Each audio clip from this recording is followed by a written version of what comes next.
Assalamualaikum warahmatullahi wabarakatuh. Bismillahirrahmanirrahim. Rabbi shrah li sadri wa yassir li amri wa hlul 'uqdatam min lisani. Allahumma shalli wa sallim ala sayyidina Maulana Muhammadin wa ala alihi wa sahbihi ajmain. Amma ba'du. Ini yang saya hormati pertama, pengatur saya ini Profesor Dr. Haji Maskuri. Yang cara ngomong tidak kayak profesor tapi kayak jurkam.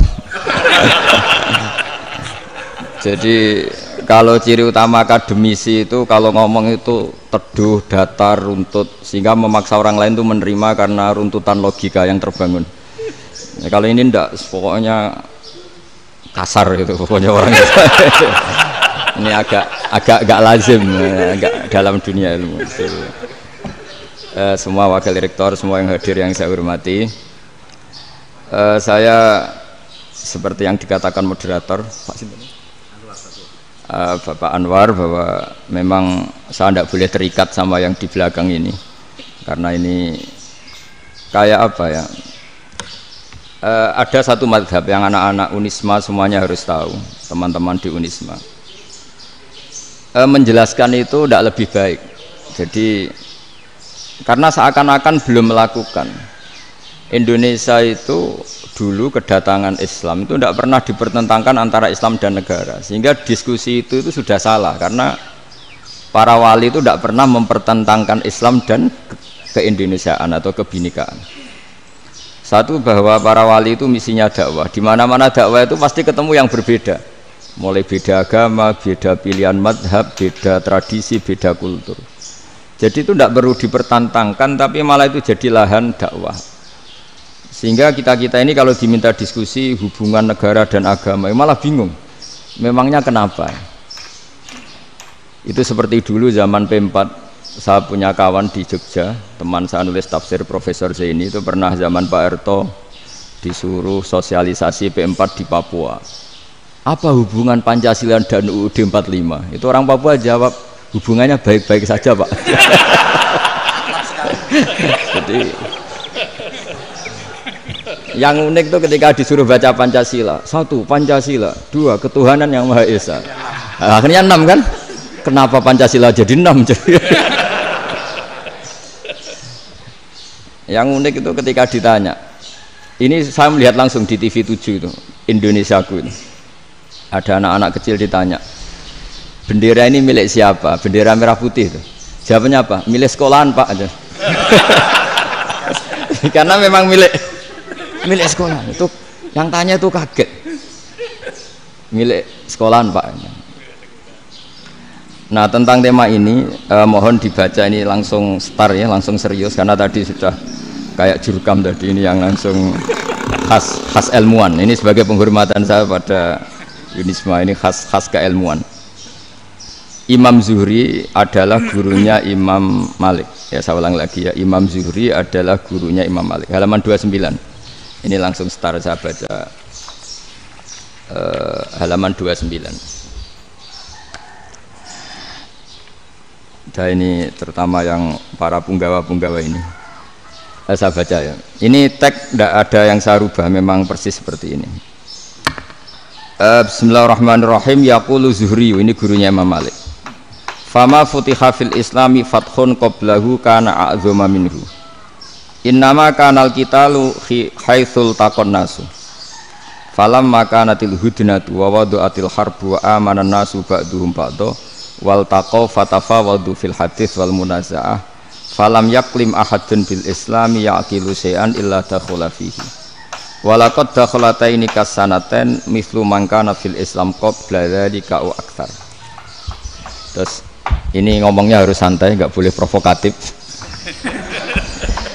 Begini, kita tahu dalam perdamaian Hudaybiyah itu poin-poinnya itu semuanya merugikan Islam. Di antaranya adalah jika yang Islam masuk kafir harus dibiarkan, karena berarti masuk ke habitat asli. Karena Nabi sebelum jadi Nabi, komunitas pokok itu kafir, sehingga kalau Islam masuk kafir kembali ke habitat. Tapi kalau Islam masuk kafir, kafir masuk Islam itu harus dikembalikan karena dianggap bid'ah. Maka kalau kamu dituduh bid'ah itu tenang saja dulu, Nabi itu ya dituduh ji'ta bidinin muhdas, kamu datang dengan agama yang baru. Cuma agak diteruskan wa kullu muhdatsatin bid'ah wa kullu bid'atin dalalah. Jadi orang-orang kafir dulu kalau ngomentari Nabi, jita bidinin muhdas, kamu datang dengan agama yang apa? Baru. Nabi nurut. Semua perjanjian yang merugikan Islam itu Nabi nurut. Tapi Nabi hanya minta satu hal, jangan ada perang 10 tahun. Dan orang boleh seminar, boleh diskusi tentang Islam. Ya ini dengerin betul ini. Jadi saya tidak akan provokatif, ini pakai logika. Nanti bisa dipakai disertasi doktor. Tapi saya minta orang boleh diskusi, boleh seminar tentang Islam. Akhirnya saat itu juga ada orang yang masuk Islam. Di depan tulisan itu belum kering istilahnya.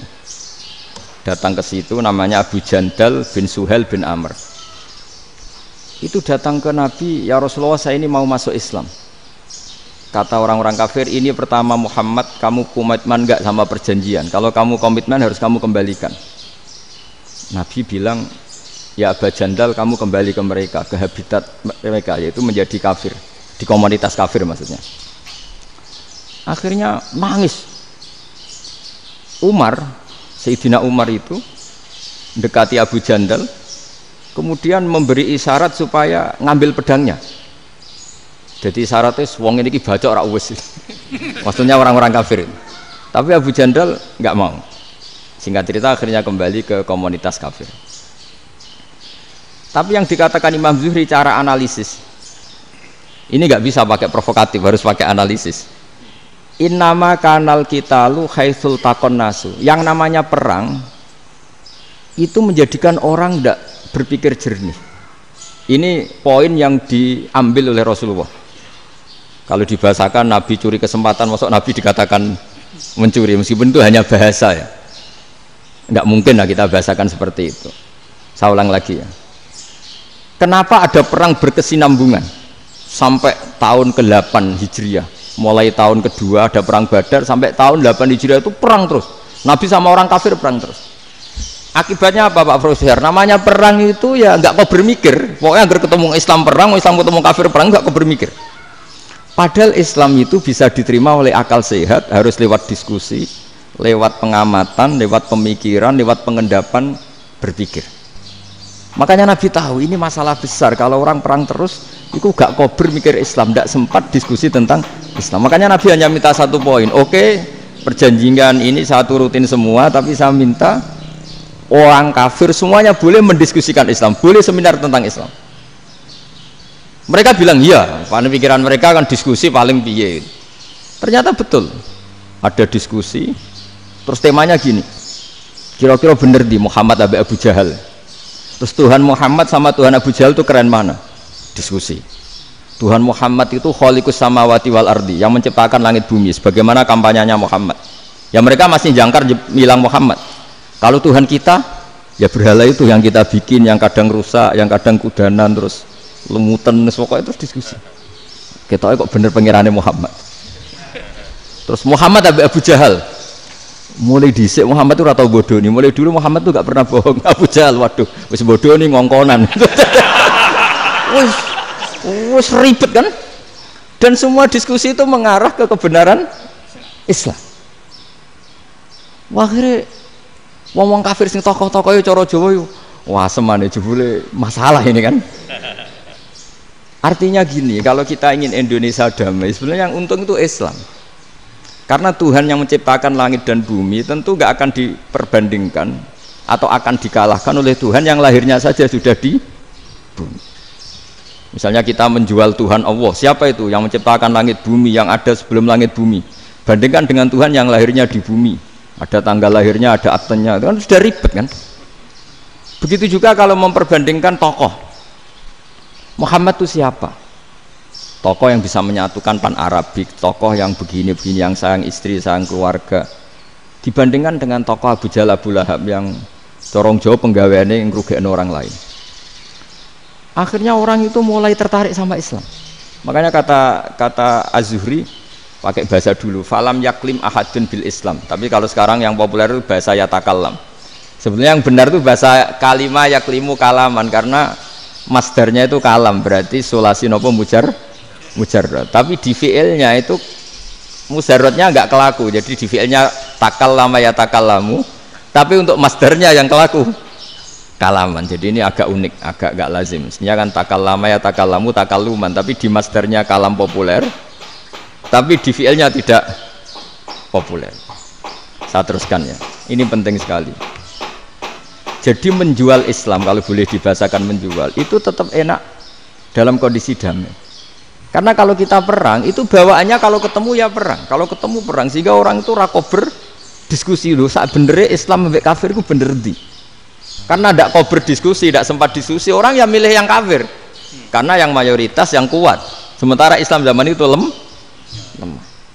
Lah Nabi itu yang diminta hudnah, yang penting kita damai. Terus orang boleh mendiskusikan benar mana kita dan mereka. Ya setelah diskusi ya tadi kan nggak mungkin Allah yang begitu keren hebat pencipta langit bumi dibandingkan berhala yang mengurus dirinya sendiri saja tidak bisa. Walhasil terus orang mulai tertarik sama Islam dan aturannya nggak boleh dilarang diskusi itu. Nah makanya saya pernah ditanya beberapa profesor di Jogja, Gus suatu saat kalau kampus paling keren di Jogja ini ada Islamic Studies, kemudian pengajarnya dari berbagai agama, ini riskan nggak bagi Islam? Saya jawab, asal yang didiskusikan Islam itu nggak masalah, yang repot itu nak umat Islam. Karena kalau umat Islam yang jadi percontohan, banyak raja yang dolim, banyak pemimpin muslim yang dolim, terus identik dengan Islam itu jadi dolim kan ribet. Ya kalau pas umat Islam, kalau Islam yang kumat kan jadi masalah kan. Nah ini kan terus jadi beda umat Islam sama Islam yang lagi apa? Kumat. Singkat cerita terus Islam mendapat posisi yang luar biasa. Nah makanya di sini diistilahkan falam makanatil hudnah, ketika ada perdamaian wa amanan nasu ba'dum ba'do, orang merasa aman, itu fatafawadu fil hadis wal munazaah. Mereka berdebat, munazaah itu berdebat. Keren mana konsep Muhammad dengan konsep Abu Jahal? Keren mana konsep Tuhannya Muhammad dengan Tuhan kita? Terus diskusi dan mereka akhirnya ikrar, wah yang benar ya Muhammad lah. Di mana-mana Tuhan tuh ya sebelum langit dan bumi, di mana-mana Tuhan ya punya reputasi menciptakan.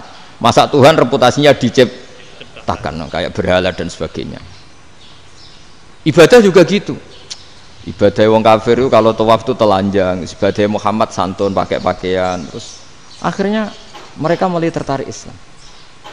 Sehingga saya lihat di beberapa tafsir, saya memang tidak akan ngomong yang tidak serius, ngergani Unisma ben sawangane pemikir serius.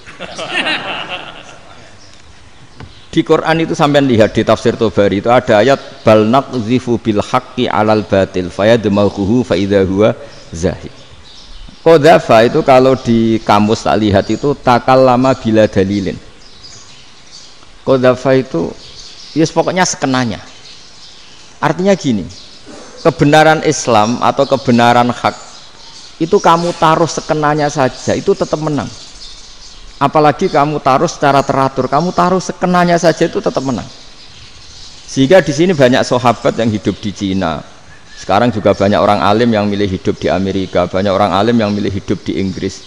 Dan mereka pede, percaya diri karena kebenaran itu kamu letakkan di mana saja, itu tetap akan menang, akan menemukan momentum kemenangannya.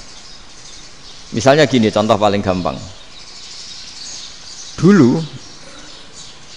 Dulu para peneliti, seorang lagi dulu para peneliti itu ya datang kemana-mana, termasuk Ibnu Battuta, termasuk Ibnu Khaldun, ya semua peneliti itu suka neliti. Setelah diteliti, Quran itu satu-satunya kitab suci yang membicarakan sains, misalnya tentang falak, tentang astronomi, tentang asal-usul kejadian manusia, kejadian makhluk. Juga bicara tentang geografi, geologis, semuanya. Sementara kitab lain hanya cerita tentang mawaid wal hikam wal ibar. Jadi diteliti kayak apa, pada akhirnya hak ini yang menang. Bal naqzifu bil haqqi 'alal batil fayadmaghu fa idza huwa zahid. Saya berkali-kali cerita, ada ulama yang ahli matematika. Ketika ditanya kenapa kamu suka ngajar matematika, sampai muridnya itu ragu, ini guruku mlebu swarga ta ora, penggaweane mulang matematika. Tapi para muridnya bermimpi bahwa Imam Amudi itu disuruh ngajar para malaikat. Dan itu pede betul dia. Kata Allah, ini ulama saya yang iman kepada saya setingkat iman kamu. Jadi malaikat itu tidak mungkin Gusti kita menyaksikan langsung engkau sementara ini di bumi, nggak nyaksikan jenengan. Kenapa bisa sepede dan seyakin itu?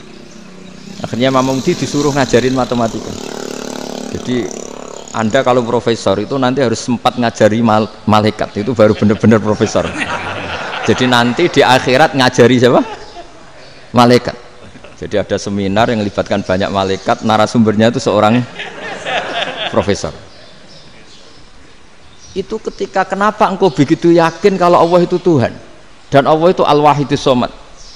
Terus Imam Amudi mulai nulis angka gak beraturan 2, 3, 4, 5 sampai 1 miliar 1 triliun, pokoknya gak beraturan. Kata beliau, nisbatus naini wasala ila ma la nihayatalaha iku nisbatul far'i ilal asli. Mbok angka sebanyak apapun 2 dibanding 1 ya far'ul wahid, 3 dibanding 1 ya far'ul wahid, semua angka yang gak terhingga pun dibanding 1 semuanya far'ul wahid. Semua angka sebanyak apapun itu cabang dari angka 1. Fakullu hadil awalim far'un minal wahidis shomad, yaitu Allah Subhanahu wa ta'ala. Wah, kira malaikat tepuk tangan, iya juga. Jadi begitu juga ada ulama itu ahli gambar. Saya dulu ngaji sama Mbah Mun Al-Husunul Hamidiyah, itu kitabnya itu banyak gambarnya. Dan gale gambar yang ngawur betul, mangga ahli gambar. Saya lepol, sempurna lele. Semua gambar bangunan, gambar sapi, pokoknya gambar. Ternyata dia menemukan Tuhan itu dari gambar. Gambar serapi ini atau seruwet ini sama. Gambar rapi sama ruwet itu sama kalau dalam pandangan tauhid. Dimulai minan nuqtah al-wahidah. Kowe cek gambar sing rapi sing indah, cek gambarmu elek, dimulai dari satu titik. Dan titik ini nuqtatil wujud, yaitu Allah Subhanahu wa ta'ala. Jadi nak cara ahli tauhid gak penting gambare api, menang lomba atau ora penting. Butuhe hadis surah ini gambar baik yang rapi maupun ndak adalah min nuqtah dari satu titik. Ya, alam raya sebanyak ini mbok gambar mbok ora, cek mulai Mars sampai Jupiter kabeh semua bentuknya yang banyak ini semuanya min nuqtatil wujud, yaitu dari titik wujud. Ini kok Allah Subhanahu wa ta'ala. Di sini hebatnya ulama-ulama, mbok dia pengajar matematika, mbok pengajar gambar, semuanya dipakai perangkat untuk tauhid. Nah, itu kan juga bagian dari Islam damai, Islam yang sangat tidak perlu perang untuk orang dipaksa Islam, nggak perlu provokatif kayak tadi pidatone rektor jenengan tadi. Jadi ciri utama ilmuwan tuh kalau ngomong datar tapi logikanya nggak terbantahkan, itu ciri khas ilmuwan. Kalau ciri khas politikus kalau ngomong itu keras, provokatif lah kira-kira gitu. Tapi isinya biasa. Nah, saya berharap nanti semua profesor doktor itu datar tapi isinya kualitasnya bagus itu. Mentes. Jadi makanya terus kata ulama, kenapa diistilahkan balnat zifu bil haqqi? Kenapa pakai qadzafa sementara qadzafa maknane takallama bila dalil? Maksudnya bila dalil di sini itu min ghairi ikhtiyajin ila dalilin. Kebenaran itu memang nggak butuh dalil. Apa kita perlu dalilnya apa? Buktinya apa? Kalau 3 itu cabang dari 1. Wong gendeng yakin yang takut gitu pas orang gendeng. Wong 3 cabang dari 1 kok ditanyakan buktinya apa? Itu min awalil bidahah. Pertama orang pasti tahu kalau 3 itu far'ul wahid. 1 juta juga far'ul wahid. 1 miliar juga far'ul. Gambar yang sebanyak apapun ya dimulai dari 1 titik, cek gambar benar maupun yang tidak. Akhirnya apa? Ulama dulu itu sebegitu rileks nerangkan tauhid. Lalu kenapa asma ini yang ya ini kan khas NU ya, khas pesantren. Sebenarnya saya keberatan pakai istilah khas NU, pakai khas pesantren karena NU itu anaknya pesantren, jangan dibalik pesantren anaknya NU, karena sebelum ada NU itu ada pesantren. Tapi kayaknya Unisma lebih suka pakai bahasa NU dan saya ya agak-agak orderan yang terpaksa disuruh ngomong. Ini agak apa ya, agak kacau sebetulnya ini, agak kacau. Jadi NU itu sama pesantren itu tua pesantren. Jadi NU dilahirkan pesantren, bukan dibalik pesantren dilahirkan NU. Sehingga barokahnya didirikan pesantren ini kadang nyuwun sewu sekali Mbah Hasyim itu kadang ide besar beliau itu ora dituruti wong NU. Jane Mbah Hasyim cara kula kok dadi Mbah Hasyim ya mangkel. Mbah Hasyim itu ngarangno kentong. Nggih ngaramno beduk, tapi wong NU nganggo kentong. Beduk. Dan uniknya Mbah Hasyim enggak tersinggung. Karena ciri khas pesantren itu membolehkan perbedaan apa? Pendapat. Itu masyhur khilafnya Mbah Hasyim sama Mbah Fakih Mas Kumambang itu sampai dikitabkan. Saling ngeritik, saling macam-macam lah. Jadi cara berpikir Mbah Hasyim ketika Nabi rembukan, ini gimana ya cara menentukan waktu sholat ya? Ya pakai kentong ya Rasulullah, dzakalin nasara itu untuk orang Nasrani. Ya pakai buk itu trompet, dzakalil Yahud itu untuk orang Yahudi. Terus, ada yang lagi pakai api ya Rasulullah, dzakalil Majusi itu orang Majusi. Setelah itu ada orang datang lari-lari cerita mimpi azan tadi. Ya itu terus dipakai sarana pemanggilan sholat ya azan itu, sehingga Mbah Hasyim menolak kentong karena mantas sababi qaumin fahuwa minhu. Beliau keras sekali sampai bilang haram. Beliau judulnya ya haram, al jasus antakrimin nakus. Setelah naskah itu sampai ke Mbah Fakih Mas Kumambang di Gresik situ, di daerah Dukun situ. Dulu nggak ada WA ya, jadi sampainya ya lama. Makanya saya sampai sekarang nggak punya WA karena ya saya ulama kan, kalau WA-an terus ya jadi ulama. Nggak jadi ulama main WA-an terus itu. Nah itu termasuk rektor gak kau bermikir itu mesti kebanyakan WA. Karena kan otaknya didikte oleh sesuatu yang masuk, sesuatu yang dilihat itu kan pasti mendikte kita. Beda kalau yang nggak WA-an kan mikir apa kita yang menentukan. Kalau WA-an kan kita ditentukan. Mau mikir anaknya butuh apa gara-gara WA informasi Jakarta mikir Jakarta. Padahal secara kewajiban ngapain kamu orang Malang mikir Jakarta? Gara-gara WA mikir Jakarta belum selesai ada berita di Sulawesi, mikir Sulawesi. Habis itu mikir NTT. Makanya semua orang sekarang merasa tokoh nasional gara-gara informasi yang masuk itu nasional. Jadi Mas Yo RT yang mikir gimana Gus Indonesia. Ada RT loh. Sampai lupa kalau dia itu RT. Jadi semua orang sekarang merasa tokoh nasional. Dan itu gara-gara apa coba? Akhirnya semua orang juga punya ide tentang nasional. Harusnya negara itu gini-gini. Jebule wonge sing duwe ikon itu sapa? RT. Ribet kan? Saya teruskan. Setelah naskah itu sampai ke Kiai Fakih Mas Kumambang. Beliau itu marah besar. Ini harus dilawan dan saya bukan karena benci Mbah Hasyim. Beliau teman saya ketika ngaji Kiai Mahfud di Mekah. Jadi Mbah Fakih dan Kiai Hasyim itu teman ketika ngaji di Mekah. Secara ngelawan tuh lucu, gak ilmiah tapi gak ilmiah wong alim tetap ilmiah. Di mana-mana serupa itu tidak sama. Ya kalau mungkin zaman Nabi di Madinah itu zaman itu kentong itu identik dengan milik Nasrani. Di Indonesia beda. Pos kampling ya kentong, kebakaran ya kentong, wae sarapan orang di LP ya pakai kentong. Jadi tidak ada jaminan kalau kentongan itu identik dengan Nasrani. Lalu haramnya di mana? Yang di mana-mana tasabuh itu identik. Ini tidak identik. Mulai masalah kan? Mulai masalah. Jadi beliau gaya judul Hazruus. Hazruus itu kepala bergeleng-geleng. Sekarangan kok ngene. Jadi sekarangan kok provokatif gitu. Nah. Dan itu Mbah Hasyim ya hormat Mbah Fakih hormat Mbah Hasyim. Saya sendiri secara pribadi itu lebih suka pendapat Mbah Hasyim sebetulnya. Karena bagi saya sholat itu sakral. Ya sudahlah kalau sakral ya dipanggil dengan sesuatu yang sakral yaitu kalimat thayyibah azan. Tapi saya tidak akan bilang kalau kentongan itu haram. Karena kalau haram alasannya mirip orang Nasrani. Sementara pos kampling ya pakai kentong, ada banjir ya kentong, ada kebakaran ya kentong.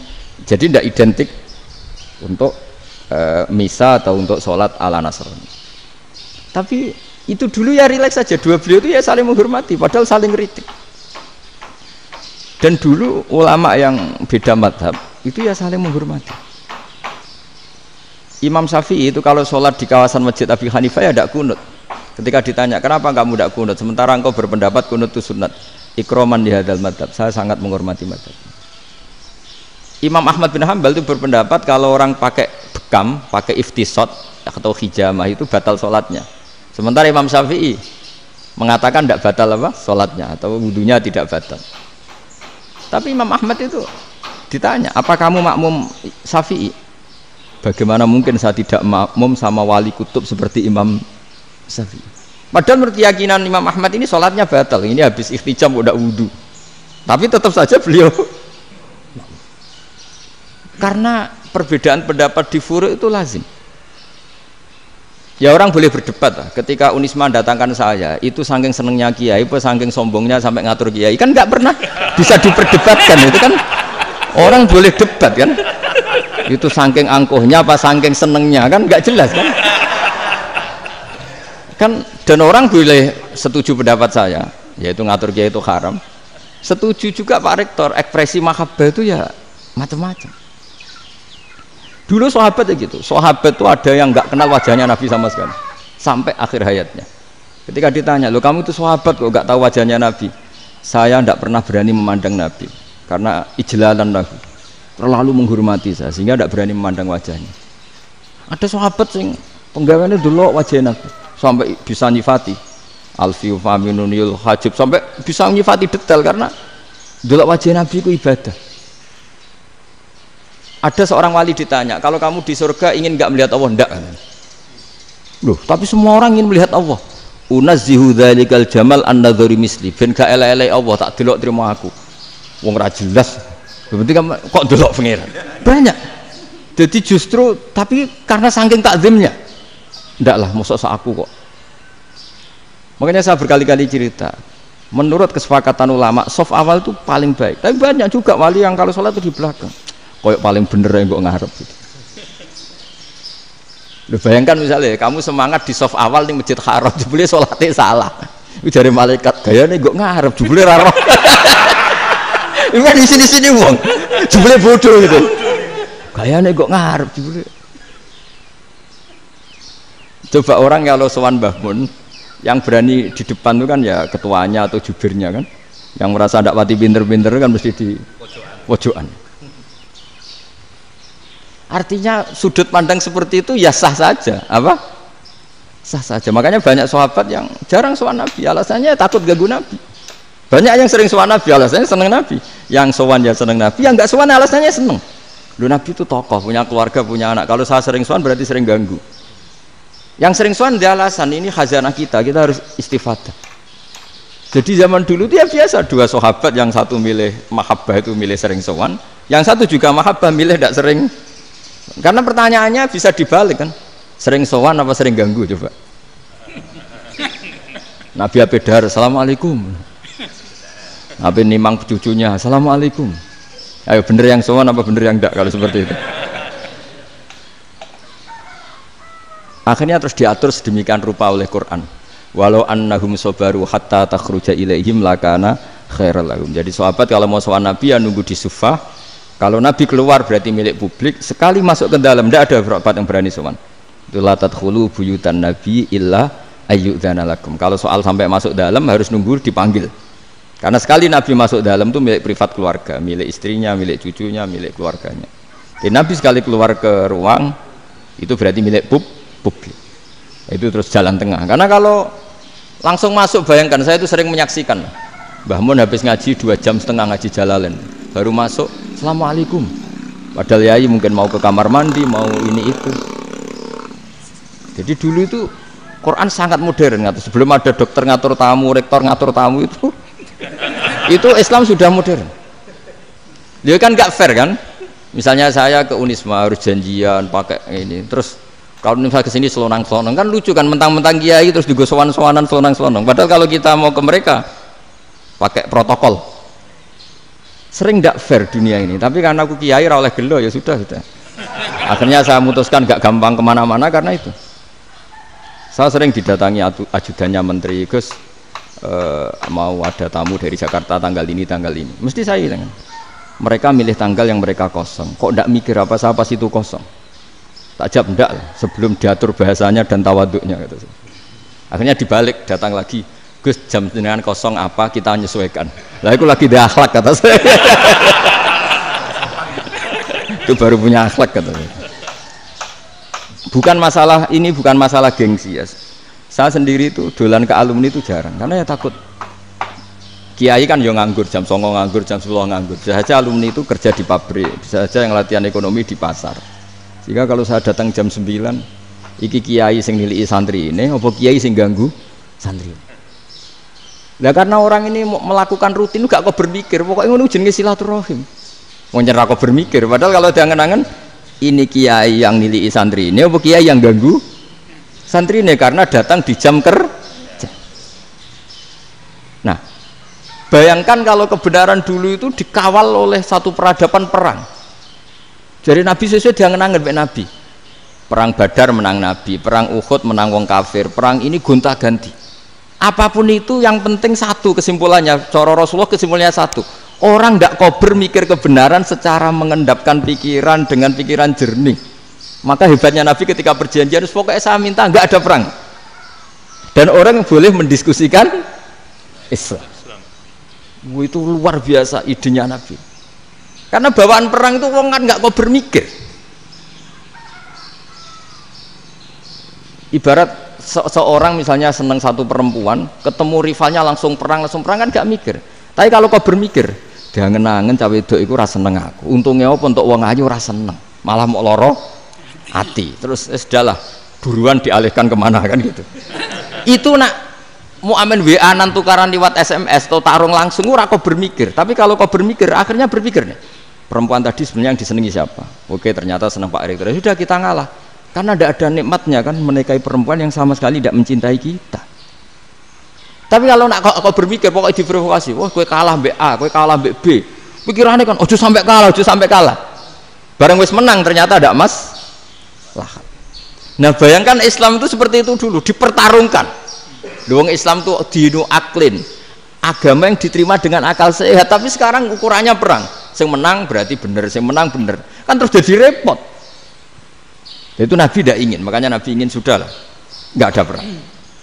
Nah, makanya kata Imam Zuhri, fathul Islam terbaik adalah orang boleh diskusi tentang Islam dan tidak ada perang. Lagi-lagi penting, tidak perang itu penting, silmun itu penting, perdamaian itu. Setelah tidak ada perang, akhirnya fatafawadu fil hadis wal munaza'ah, orang boleh diskusi apa saja, termasuk boleh adu polemik. Konsep satu Tuhan dan Tuhan banyak diperdebatkan. Akhirnya Nabi secara rileks bisa menjelaskan, Muhammad, urusan kita banyak. Kalau Tuhannya satu tidak cukup, Tuhan harus banyak untuk menyelesaikan berbagai urusan. Ada Tuhan bagi rektorat, bagi macam-macam kan.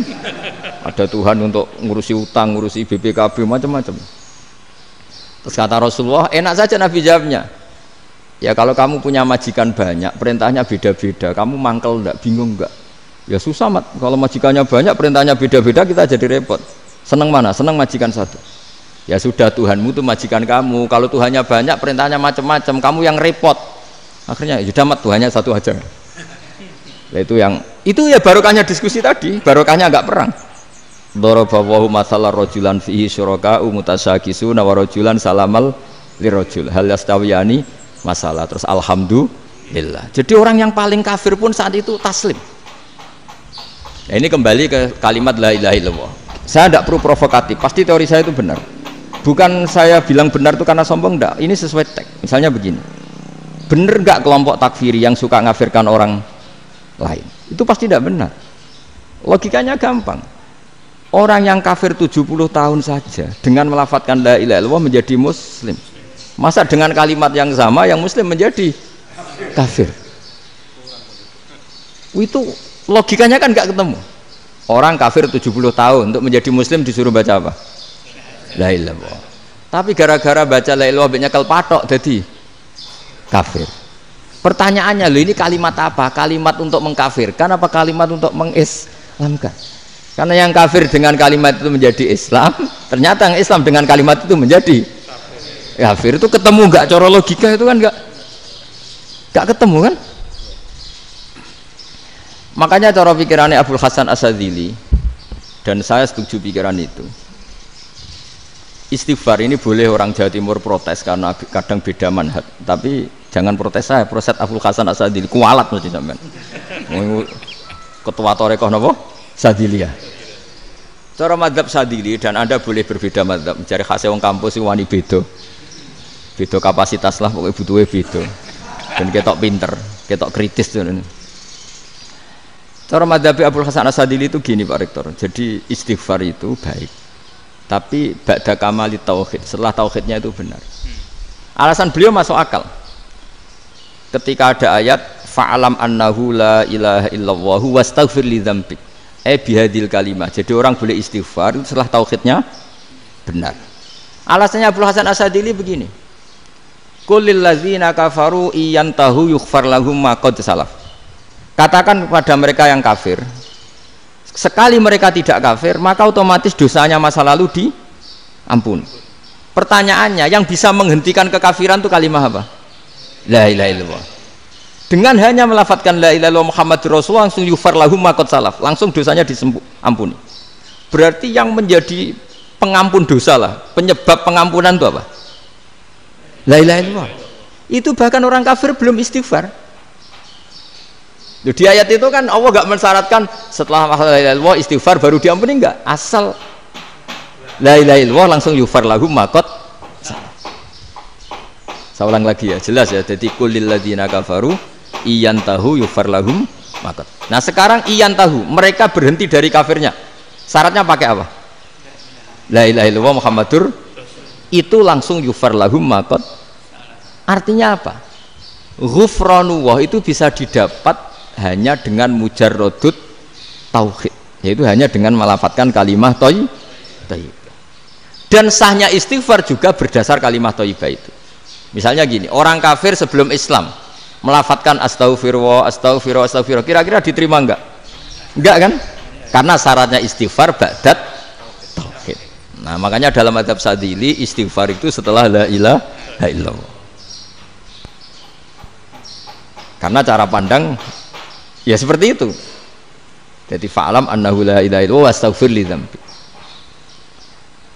Jadi dengan kebenaran tauhid saja ini sudah cukup kita insya Allah layak diampuni. Karena innallaha la yaghfiru ayyusyraka bihi wa yaghfiru ma duna dzalika liman yasha. Jadi orang yang tauhidnya benar itu bisa diampuni Allah asal tauhidnya benar. Itu Allah ngendikan liman yasha wa yaghfiru ma duna dzalika liman yasha. Dawuh Imam Suyuti walam yakun liman yastaghfir. Jadi orang yang bertauhid secara benar meskipun gak sempat istighfar itu tetap potensi diampuni. Karena bawaan tauhid itu sudah menjadi layak diampuni. Kayak orang kafir sekali ngelafadzkan kalimat tauhid mbok gak istighfar langsung diampuni. Nah, karena melihat seperti itu terus orang berlomba-lomba memperbanyak jumlah ngelafadzkan la ilaha illallah. Jadi kita yang alim, kita semua, saya tidak bilang saya, kita termasuk yang di pinggir-pinggir saya ngaku alim orang masalah lah sobat. Kita semua yang alim-alim itu tahu bahwa la ilaha illallah itu super. Sudah bawaannya tauhid, juga punya kelayakan diampuni. Nah, kemudian nasib kita agak sial. Malah kalimat ini dituduh bid'ah, dituduh khurafat. Mergo Nabi nggak pernah tahlilan, Nabi nggak pernah. Nabi nggak pernah tahlilan kalau diartikan Nabi ra tau maca la ilaha illallah, nek gak kalimat itu. Nah, ini provokatif ini. Jadi ini sudahlah keanehan-keanehan ini kita terima karena ciri utama wali, ciri utama ulama itu wa'udhu fisabili, harus pernah disakiti. Jadi kalau Unisma sakit kalau dituduh apa? Dituduh bid'ah itu berarti belum calon ulama. Calon ulama itu wa'udhu fisabili, harus disakiti. Jadi kalau kamu disalahpahami itu ya harus santai. Provokatif tadi. Iya, termasuk provokatif tadi. Termasuk diatur tadi itu. Jadi kalau cara berpikir kan, karena mereka itu memang kalau kita turutin itu memenya itu terlalu, kadang menghujat kita itu enak ya jadi KNU, ada orang mati datang, kiainya dapat makan, dapat rokok, terus pulang. Jadi apa? Terus kita kayak tersangka terus. Kita kan kayak tersangka terus, tertuduh terus itu. Terus yang orang NU ya memenya juga nggak kalah ekstrimnya. Boleh ya ajaran orang nggak boleh ngasih kiai gitu. Berarti boleh dong ajaran kikir. Jadi memang kadang apa ya, cangkem elek lah bahasa kasarnya itu. Itu memang kadang lebih mengenakan. Kalau kita datang ke acara mayat kan dapat makan, dapat minum. Kalau yang sohibul bed rokok ya dapat rokok. Kalau kiainya dapat wajib, kadang 20.000, kadang 50.000. Terus memenya itu kok setega itu ya, ada orang meninggal kok malah kita makan-makan. Seakan-akan kan kultur ini biadab kan gitu. Tapi yang orang NU kebalikan balas. Oh ternyata nggak boleh ya mayit disodakoi, ternyata nggak boleh ya orang dermawan. Berarti Islam membolehkan medit ya gitu. Model ini kan. Angen-angen itu luwih mandi timbang takbir ya kan. Karena ini kan memicu emosi kan. Memicu apa? Emosi. Nah, tapi saya kalau disuruh bela mana itu tidak ada yang saya bela. Ya seorang sudah lah, kalau mau nganggur saja sudah itu. Ya tapi itu memang apa ya? Itu khazanah Islam. Ada yang kritik, ada yang enggak. Ya itu memang khazanah. Ya biasa aja. Kalau saya biasa. Karena dulu ulama itu sudut pandangnya itu ya seperti itu. Ada yang ulama suka ibadah itu sholat, ada yang milih apa tidur.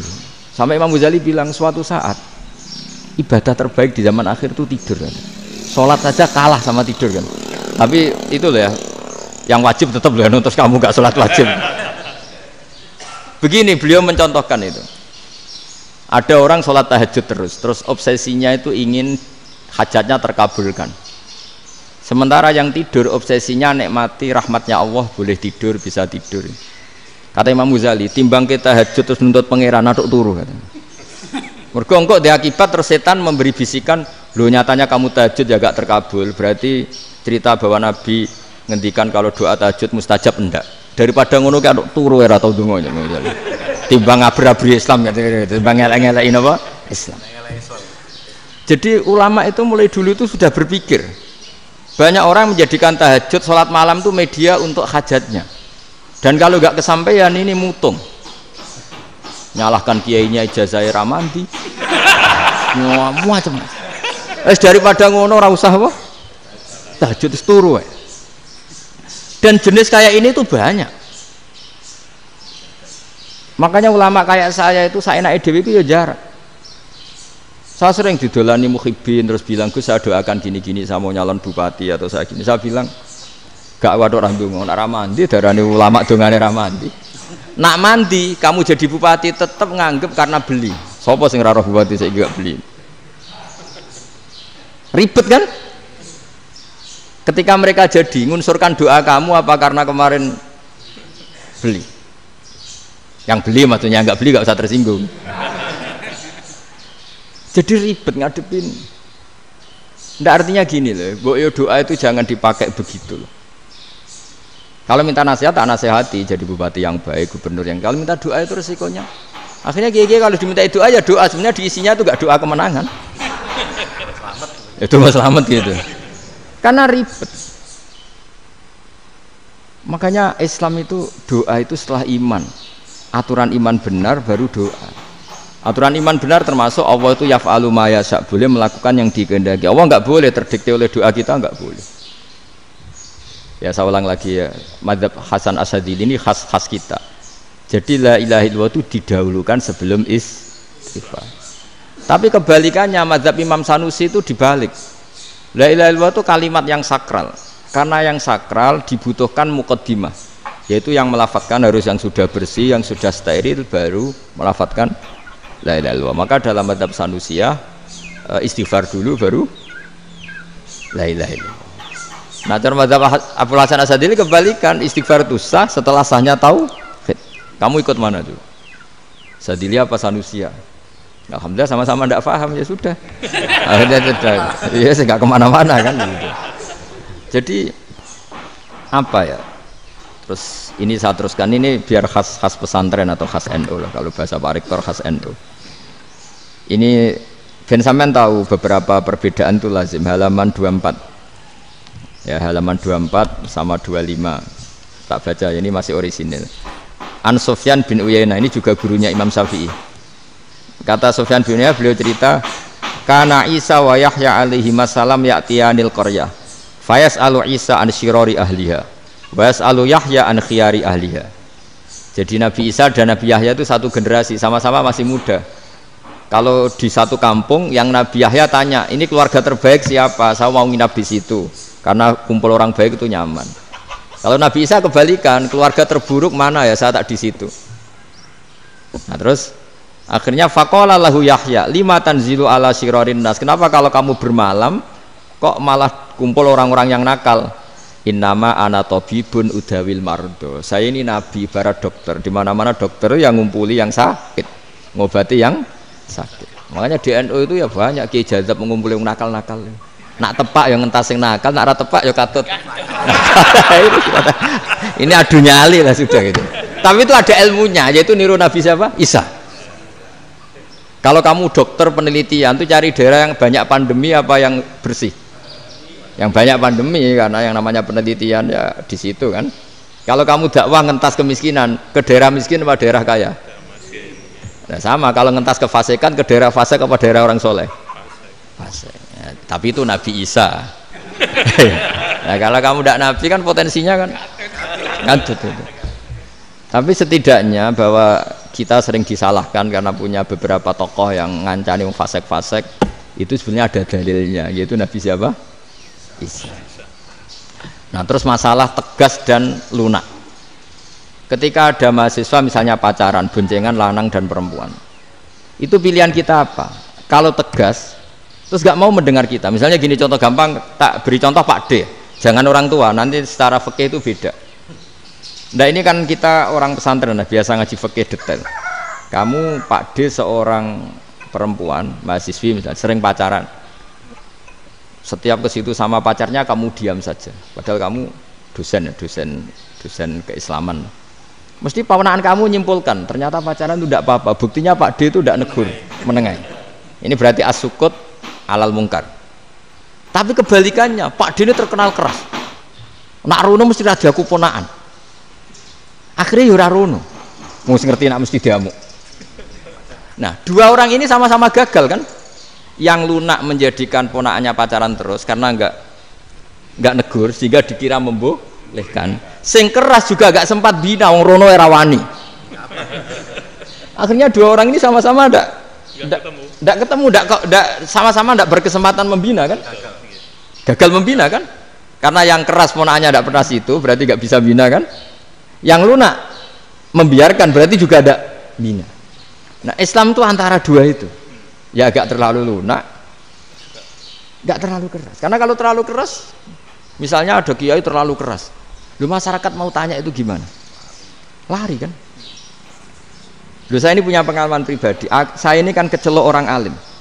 Itu kalau pernah ya saya itu berusaha ya pokoknya ya umumnya orang alim lah. Tenang, terus anteng, enggak gejlok-gejlokan. Itu enggak ada yang tanya. Saya mimpi ketemu beberapa ulama itu disalahkan. Terus umat saya kalau mau tanya itu ke siapa? Wong alim wis wibawa, meneng tambah banget wibawane. Kepala Qur'an sering gojlok rektor macam-macam. Terus wong wanita kok, saya biasa ke pasar pandangan dicegot orang.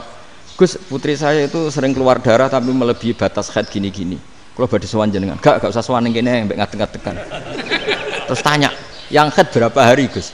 Ya supaya rudat ilal adat sebelum dia punya penyakit istihadah itu berapa? 6 hari ya sudah, kembali 6 hari lainnya mustahadah, tetap sholat, tetap normal. Tapi kalau sawi bawa moro pasar gue tasbih seduwilu iku mesti wong salaman njaluk donga yakin. Tapi baru kayak rada uraan ketemu wong-wong, dol pening ndi? Mak pening ndi? Gus beneran Gus ketemu jenengan kula wingi badhe tuwa kok. Akhirnya tanya. Dadi uraanku iku amdan. Lha nek sampean asli, iki asli uraan. Karena ndak uraan lah tetap ndak wibawa kan. Jadi baru kayak uraan itu ya banyak. Saya itu kalau ngantor di Jogja itu banyak orang yang tanya. Ya biasa tuh tanya macam-macam. Karena saya uraan. Ke pasar ya orang, bahkan di bis sering ketemu orang. Wah beneran Gus kalau badhe sowan jenengan badhe tanya ini. Ya sudah di sini aja.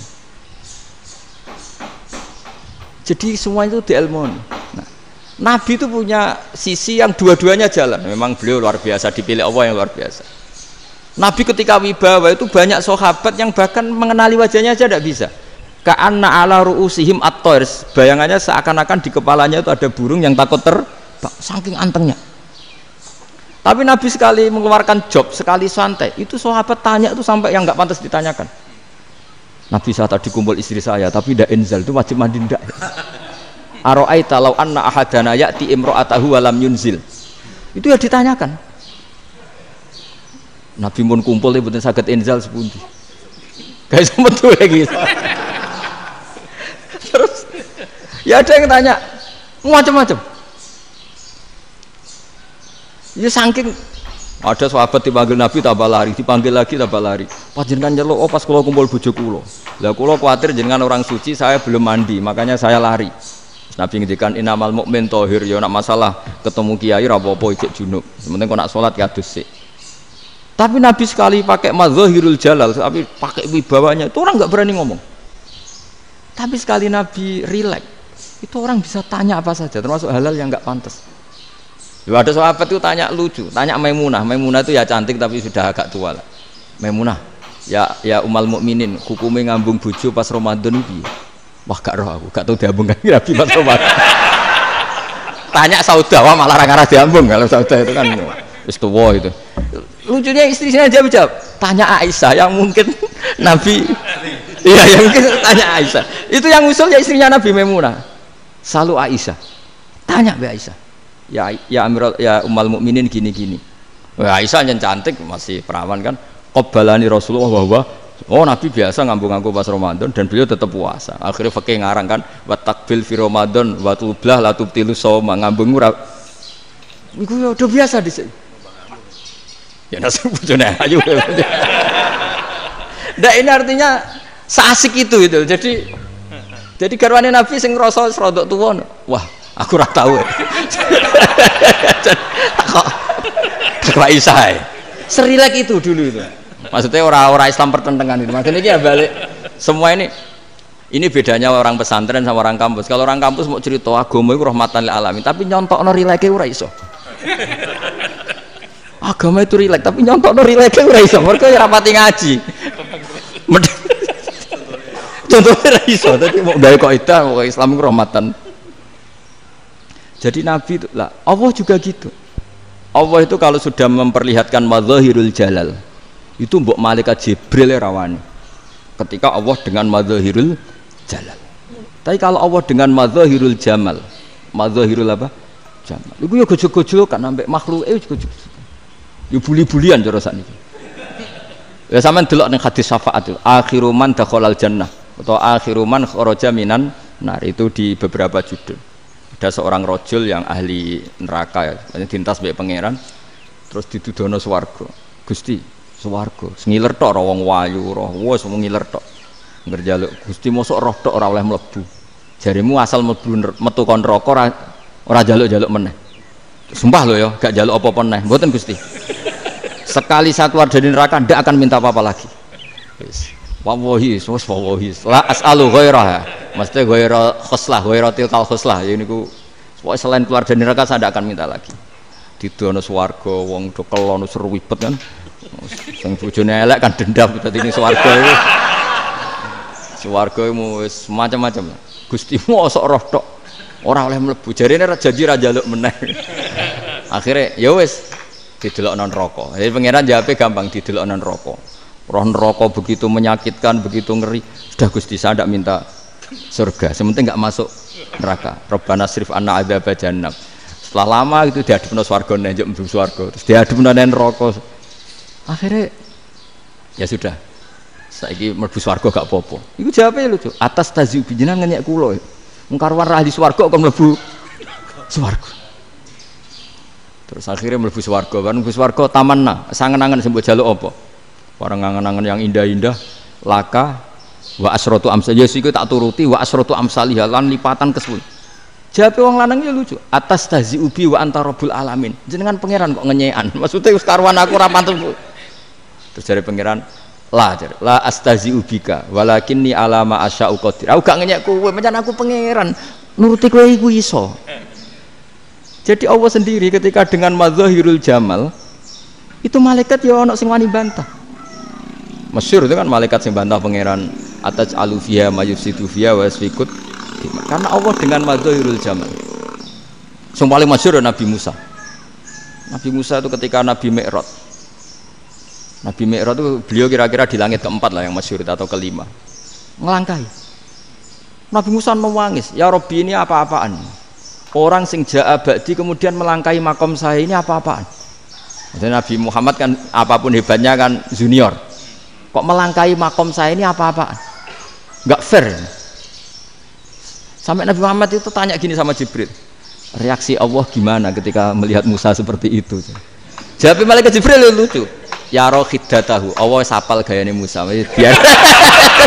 Ini lucu. Ya dibiarin aja sama Allah. Tapi wong jenenge Nabi Musa itu kekasihnya Allah, tetap berkah bagi kita. Betul. Ketika setelah Mi'raj diwajibkan sholat 50, gentenan Nabi Musa kelihatan nabinya.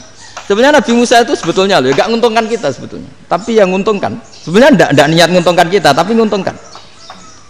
Nabi Ibrahim kan di langit ke-6, keren lah. Konti jong ketemu Allah ngeten-ngeten kan sholat 50. Karena Nabi Ibrahim terkenal Nabi baik, ndak bantah. Bareng Nabi Musa. Kenapa diceluk pangeran? Kula kan salat ping 50. Inna ummataka la tutiku dalik. Wah, gak kuat umatmu. Serai-rai gak umatmu ora ngarah kuat 50 rakaat. Tapi sebenarnya Nabi Musa itu niatnya bukan membela kita. Fa inna ummati la umatku sing gagah-gagah ra iso meneh umatku. Berarti sebetulnya ya itu masih pakai gengsinya sebetulnya. Wes ngono-ngono lah sementing kita untung. Sebetulnya dia itu gak terima wong umat saya aja yang lebih kuat. Gak kuat apalagi umatmu. Lah terus sebutin irji ila rabbika fas'alhu takhfif. Itu berarti Allah dengan madzahirul jamal. Sudahlah, datang ke Allah minta keringanan. Allah itu baik. Minta. Mbak Allah diringanan mau 5 tok, jadi cek 45. Balik ke Nabi Musa, piro 45, cek ra kuat umat. Wong umatku ora kuat, jadi sebenarnya dia bilang umatku ora kuat. Lho cara Nabi Muhammad model wong Malang, yo beda umatku mbek umatmu. Ribet kan? Beda. Lho Nabi Muhammad kan tidak seperti itu kan? Tidak punya akhlak Malang kan? Akhlak. Maksudnya akhlaknya mujur itu loh, akhlak yang baik gitu. Ya akhlak yang mujur, bukan yang Malang gitu. Jadi Nabi ya manut. Tinggal 40 kan, dikurangi lagi 35 sampai 9 kali kan, masyhur itu. Ya kan kalau dikurangi 55 kan berarti turun naik kan 9 kali. Itu setelah 5 itu Nabi Musa cek usul masih ragu. Itu cara Nabi munggah nentek. Ini entek ya. Terus iya doa tuntas betul. Bisa bebas. Terus munggah ado-ado lha opo? Ngapain itu? Akhirnya Nabi Muhammad sudah sampun ya kalimah Allah, saya ini malu sama Allah Musa. Sudah 9 kali dan diturutin terus. Jadi Allah kalau dengan madzahirul jamal itu Nabi Musa biasa nego sama Allah. Tapi ketika Allah dengan madzahirul jalal itu Nabi Musa enggak berani. Yaitu di hadisus syafa'ah. Hadisus syafa'ah ketika manusia datang ke Nabi Adam, ya'tuna Adam. Ya Adam anta abul basar ngene isfa'li lana inda rabbik. Kamu saya minta mensafaati kita. Nabi Musa, Nabi Adam inna rabbi qad ghadibal yawma ghadaban lam yaghdab qablahu mislah wa la yaghdab ba'dahu mislah. Ini Allah sedang murka besar dan tidak akan murka seperti ini lagi. Sudah saya tidak berani, nafsi. Nabi Ibrahim enggak, termasuk Nabi Musa ketika itu ya enggak berani. Karena Allah dengan madzahirul jalal. Itu Nabi Musa enggak berani. Sudah saya sendiri itu pernah salah. Yaitu saya membunuh seseorang yang enggak disuruh oleh Allah membunuh itu. Yang pas jotosi orang Kipti. Akhirnya datang ke Nabi Muhammad. Pas ke Nabi Muhammad Allah dengan madzahirul jamal. Apa dengan madzahirul jamal sampai Kanjeng Nabi ngendikan analah saya akan memintakan syafaat kalian. Terus fa ahmadu rabbi bima hamida allamaniha rabbi. Saya muji Allah dengan pujian-pujian yang orang lain tidak tahu, hanya saya yang diajari, kata Rasulullah. Ya di sini menurut banyak ulama termasuk kitab yang saya baca, kenapa Muhammad sebagian namanya Ahmadu. Itu dari af'al tafdil fa Muhammadun ahmadu min ghairihi. Muhammad Rasulullah itu kalau muji Allah di atas cara mujinya nabi yang lain. Jadi Ahmadu bukan dari fi'il mudhari' lil mutakallim tapi dari af'al apa? Tafdil. Fa Muhammadun ahmadu min ghairihi. Bahwa Kanjeng Nabi Muhammad sallallahu alaihi wasallam itu cara mujinya Allah di atas pujian para nabi. Makanya di sini Sayyid Ali Zainal Abidin kalau muji hamdal hamidin wa fauqa hamdil hamidin. Jadi pujian saya ini di atas rata-rata cara mereka apa? Memuji. Yaitu sirinya apa? Nabi itu tahu bahwa akhirat itu tidak bisa batasi Allah. Kamu tidak bisa nyemprit Allah. Allah, ini akhirat loh. Amal sudah ada manfaat. Ingat itu. Tidak bisa seperti itu. Allah itu nggak bisa tunduk sama konstitusi yang bernama akhirat. Artinya Allah meskipun di akhirat tetap duwe hak yaf'alu ma yasa atau yaf'alu ma yurid. Nggak bisa kamu terus wah ini akhirat amal ra iso dikirim wong mati, amal ra iso dikirim. Ya pangeran kok mbok atur. Kalau kita yang mengirimkan tidak bisa, tapi kalau Allah tetap bisa. Makanya ada kiai mengatakan kodok qadar ora iso dirubah, itu kamu. Makanya ada seorang kiai ditanya, kodok qadar ora iso dirubah sekali dicatat selesai. Jari kiai tadi, tapi nak Allah iso. Dalile apa? Yang huwa ma yasha wa yusbit. Nak Allah ya iso, sing ra iso kan kita. Nah, Nabi itu tahu betul meskipun akhirat itu Allah masih bisa dinego saking baiknya. Akhirnya Nabi sujud, masyhur itu terus, ya Muhammad irfa' ra'sak wasal tu ta' wasatu safa. Semat sirahmu angkat, kujo apa tak turuti. Terus semenjak itu Nabi minta apa? Syafa. Artinya apa? Ketika Nabi lain berpikir bahwa akhirat ini membatasi amal karena sudah Nabi tahu betul kalau Allah tetap Allah yang nggak terbatas kekuasaannya, nggak terbatas rahmatnya juga saat di akhir.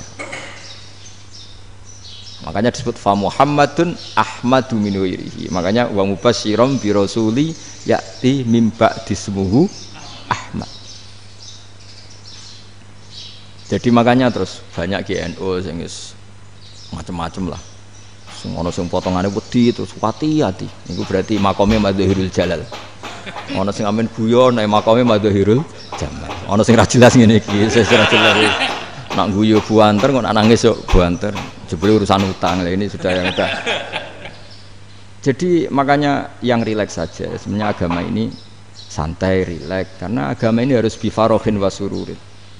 Enggak boleh agama ini dibawa dengan kekerasan, dengan antisosial. Karena agama ini harus kul bi fadlillah bi rahmati fa bidzalika falyafrahu, harus senang, harus rileks. Makanya saya jadi kiai itu senang takutnya gini. Sekali saya tidak senang jadi presiden buruk. Ternyata jadi wong alim ora enak, itu contohnya. Sampean merengut terus uripe susah, nanti orang tidak berani jadi orang alim.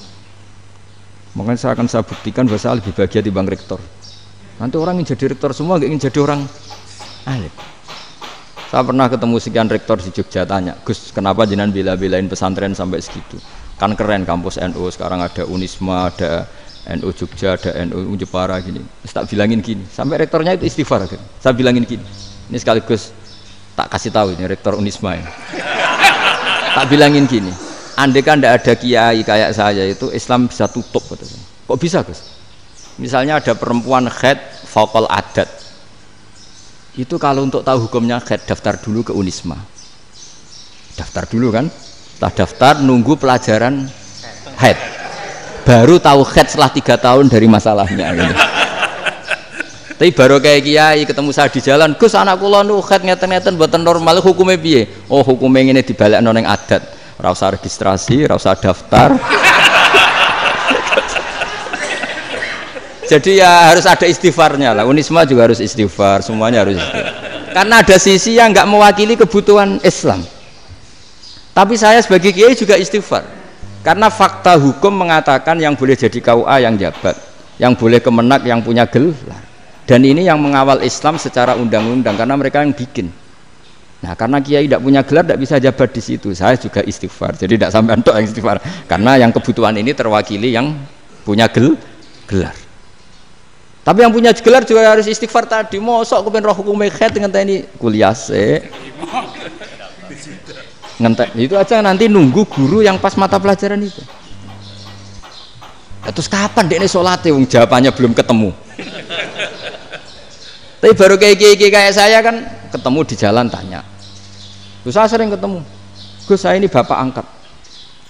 Mau nikahkan putri saya, itu gimana itu kalau cerita wali sebenarnya anak saya sok, kalau nggak cerita nggak sah karena saya bapak angkat. Itu banyak.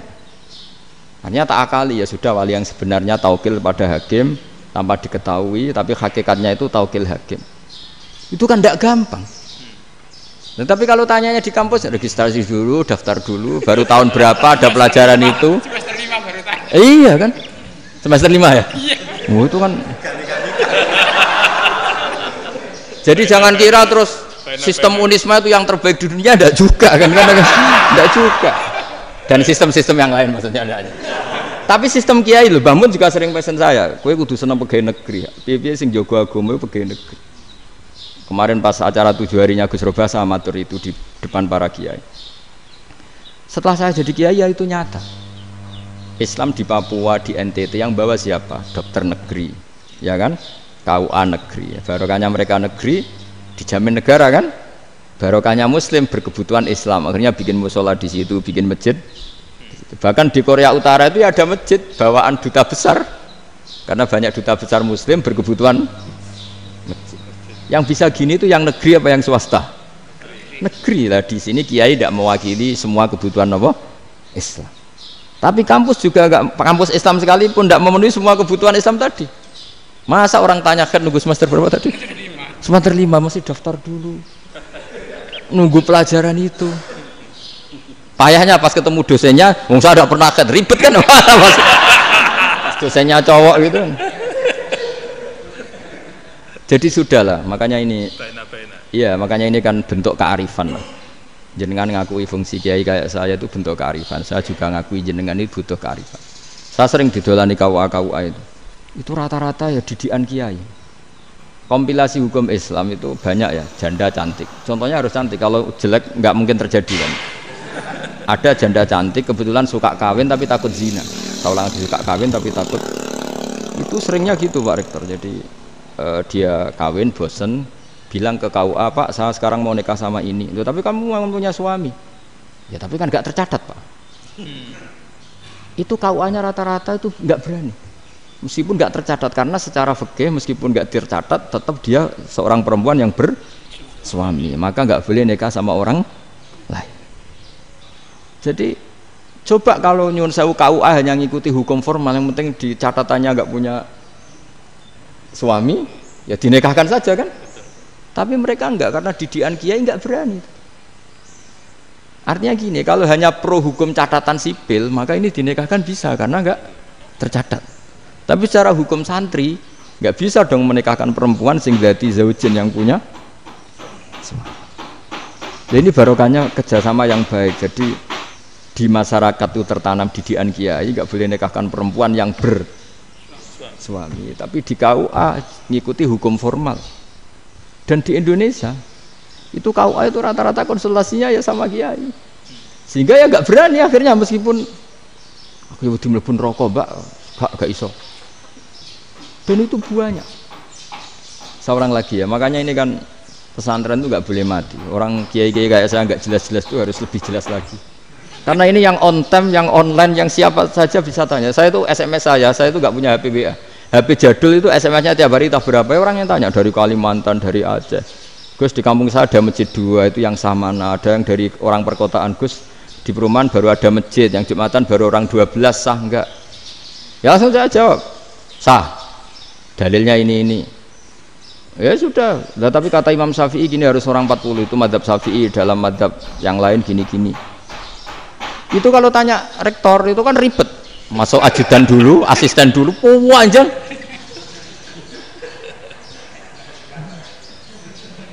Wah itu kan ribet kan?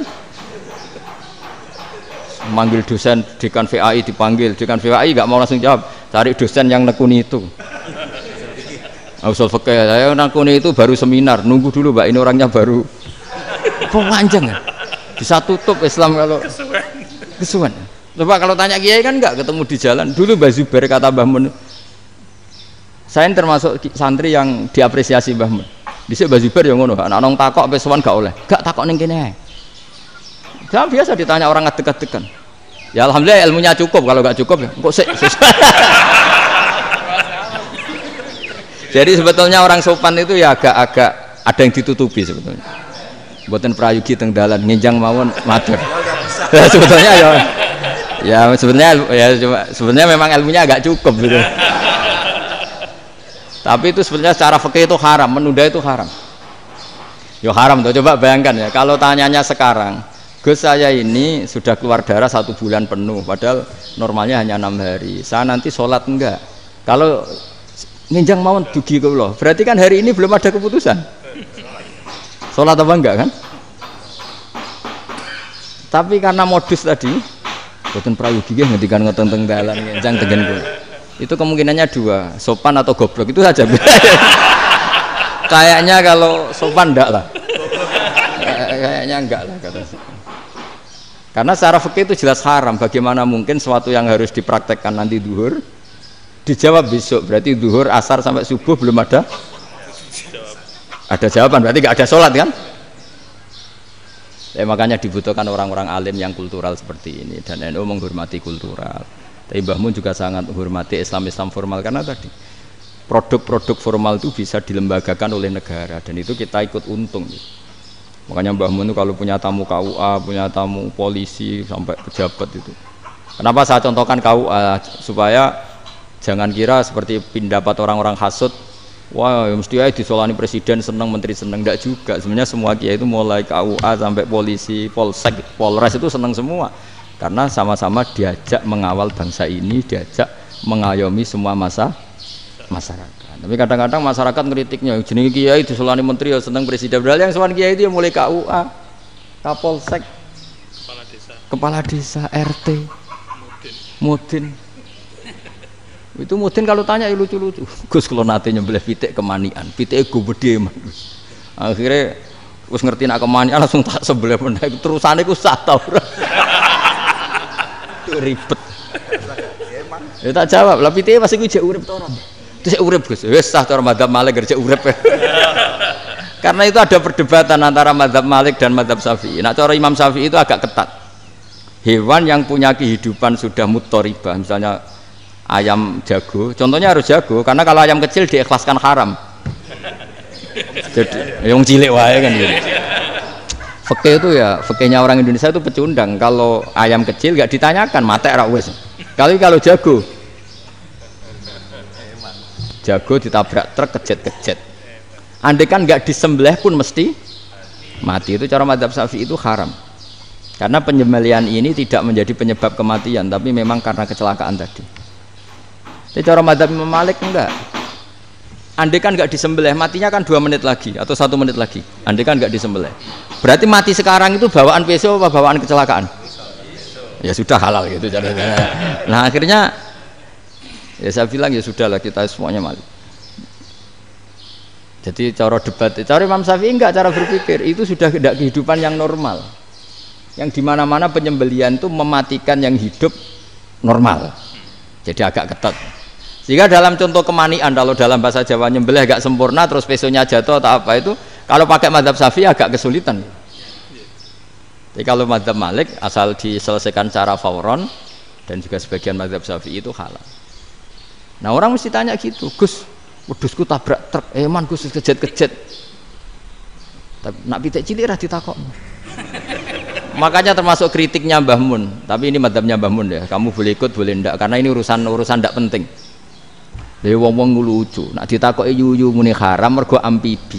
Yuyu ngerti sampean? Yuyu nggih. Tapi nak ditakoki kepiting muni halal. Mergo nak yuyu haram gak eman, nak kepiting eman. Padahal alasannya coba, kenapa yuyu haram? Karena amfibi kan, bisa di air. Pertanyaannya, kepiting seperti itu ndak? Nah, tapi kepiting kalau haram kan eman. Karena besar kan. Kalau yuyu silahkan haram kan gitu. Artinya apa? Fikih kita ya agak-agak pecundang gitu, agak-agak pertimbangan. Iya, ini lucu kan? Kualitatif. Coba alasannya yuyu haram karena apa? Amfibi kan? Hidup 2 alam. Pertanyaannya, kepiting seperti itu enggak? Iya. Kenapa kalau orang tanya yuyu haram apa halal, rata-rata jawab haram gitu. Tapi kalau kepiting mulai khilaf. Loh mestinya kan sama kan? Lah itu iya tadi saya juga sering melihat tonggo-tonggo itu ayam cuwilik sakmene ketabrak truk, nggak ada yang tanya. Tapi saya pernah jalan-jalan di Narukan sini, Ono jago ketabrak, sing duwe langsung marani kula pas saya naik motor. Gus ini halal apa haram? Nak langsung kula sebelah halal apa haram? Wis kanggo kowe halal ya halal. Karena saya tahu tak jawab haram mesti kecewa itu. Aduh. Akhirnya kiai ini beratnya kan. Ya akhirnya ya saya setelah itu Fatihah Imam Syafi'i ngapunten umat kula nu rahasia madzhab jenengan tuh ndak siap. Untuk mazhab tidak sama. Iya kan akhirnya pakai madzhabnya Imam Malik tadi. Ya tak Fatihah Imam Syafi'i ini mboten niat nglawan jenengan. Tapi ngobati tiang eman. Mergo pitike besar itu. Jadi ini kan cerita ya itu makanya yang rileks saja lah bahwa Islam ini yang rileks, yang menyenangkan karena ya agama ini harus menyenangkan. Raditu billahi robba. Raditu itu seneng banget, ridho itu puas. Enggak boleh beragama pertuntungan terus emosinan. Ya marem atau raditu itu marem jadi yang nyaman. Ya saya kira demikian. Assalamualaikum warahmatullahi wabarakatuh.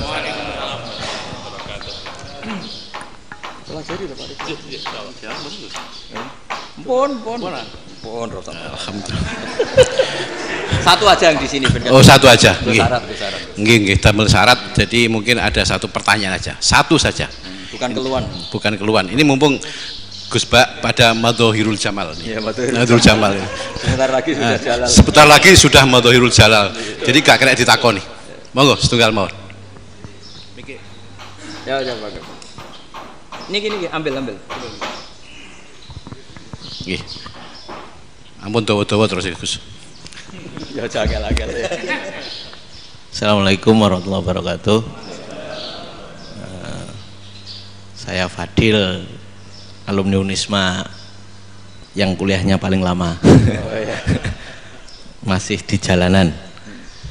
Gus, pertama saya muhibin jenengan ngikuti 3 tahun terakhir kayaknya.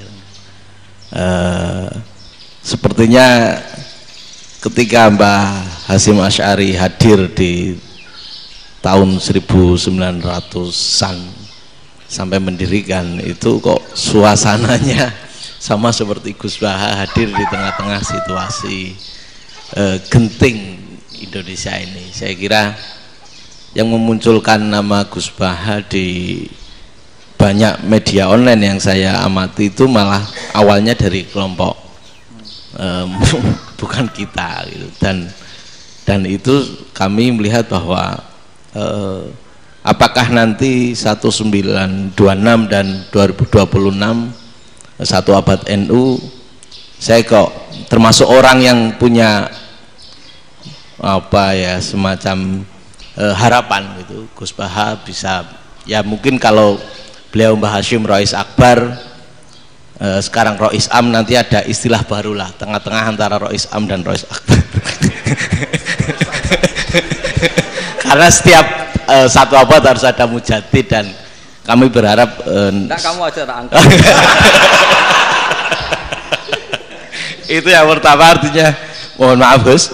Yang kedua soal saya termasuk orang yang cukup iskal dengan peristiwa Nabi, kalau banyak disebutkan itu kisah Nabi Khidir atau Khodir yang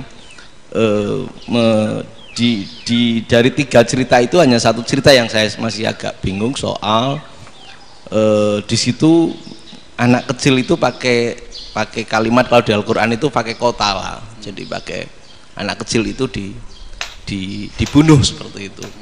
Jadi ada istilah yang apakah memang saat itu ada syariat yang membolehkan atau memang ada sesuatu yang secara dari Allah Subhanahu wa taala memang itu dibolehkan untuk Nabi Khidir. Jadi di antara semua cerita itu saya yang agak iskal yang itu. Kalau yang kisah soal membocorkan itu mungkin masih bisa masuk ya, tetapi apakah sudah ada ilmu psikologi yang sangat tinggi sehingga kalau ada anak-anak yang idiot itu atau apapun istilahnya yang sekarang itu boleh dilakukan tindakan begitu gitu. Nah ini saya lebih provokatif dari Pak Rektor biasanya. Artinya mohon maaf karena pemahaman saya ada dua pendekatan ilmu yang masuk, satu seperti Nabi Musa, yang satunya seperti Nabi Khidir. Mudah-mudahan ada sedikit penjelasan. Siap Gus, terima kasih. Dan yang terakhir mudah-mudahan karena Indonesia situasi terakhir saya kira kita ketahui lagi pandemi seperti ini Gus, jadi saya juga ingin pendapat Gus Baha, apakah ini situasi pandemi corona itu Allah sedang madhohirul jamal atau madhohirul jalal? Terima kasih. Assalamualaikum warahmatullahi wabarakatuh. Assalamualaikum warahmatullahi wabarakatuh. Monggo langsung mawon Gus. Ini provokatif ini kayak. Loh di situ aja kamu tanya kok terus mirip. Siapa Fadil ya? Dari peternakan ya? Tapi mau ngomong tafsir itu. Mulai kacau peternakan ngomong tafsir ini mulai kan. Nah, ini ada yang hafal Quran ngaco, paling enggak setengah hafal. Nggak yang dari Unisma. Nggak begini, ayat itu kan ditutup wama fa'altuhu an amri, ya saya maknani wama fa'altu lan orang nglakoni ingsun hu ing kabeh sing kasebut an amri mergo kepinginanku ingsun. Jadi saya melakukan itu semua bukan karep saya sendiri. Jadi Khadir sendiri itu kamu untung ndak nekuni tafsir. Kalau nekuni tafsir yang kamu soal bukan Nabi Khidir, karena Nabi Khidir itu hanya satu orang. Yang kamu soal harusnya Israel. Wah itu ndak rektor, ndak kiai besar, ndak siapa saja dihabisin itu. Kenapa Israel ndak kamu tegur? Gimana hukumnya qatlul mukmin? Kenapa Israel ndak kamu masukkan ayat wa may yaqtul mu'minam muta'ammidan fajazauhu jahannamu khalidan fi. Ingat ya Israel. Iya kan? Nah, Israel melakukan pembunuhan itu, kadang yang dipateni nyuwun sewu orang soleh betul. Tapi wae kabundut ya. Itu Israel juga tidak atas pilihannya, tapi karena perintah. Nah, Khadir itu bukan nabi syariat, kira-kira mirip kayak Israel, karena beliau bukan nabi syariat. Jadi ini agak aneh, ini kan orang nekuni tafsir kayak saya sampai berjilid-jilid kitab. Saya kemarin mata saya agak sakit karena saya nangis itu sudah 2 hari. Bukan mikir sampean, tapi mikir ilmu ini harus ada yang mempertahankan. Karena apa ya, nekuni ilmu itu kan ribet. Kalau yang nekuni ilmu terus dosen terus rektor itu ya agak ada fasilitasnya. Kalau nekuni ilmu kiai itu naruh keramat kan taqabbala wa minna minkum taqabbal ya karim. Iya, tapi saya alhamdulillah keramat, jadi ya tetap hidup itu. Saya ulang lagi ya. Harusnya Mas Fadil itu kalau nekuni itu yang disoal tuh Nabi Khidir. Nabi siapa? Apa malaikat siapa? Israel, karena itu korbannya lebih banyak. Pertanyaannya, Israel kena enggak oleh aturan ayat wa may yaqtul mu'minam muta'ammidan fajazahu? Kan enggak. Karena semua itu wa ma fa'altuhu an amri. Saya lakukan ini. Mungkin ngaji kamu enggak khatam sih, mau delok fakotalah itu. Itu Nabi Khidir pasti tersinggung, enggak baca belakangnya itu. Ya karena jurusan peternakan itu. Atau salah gurunya yang ngajar. Daripada nyalakan satu orang mendingan 2 ya.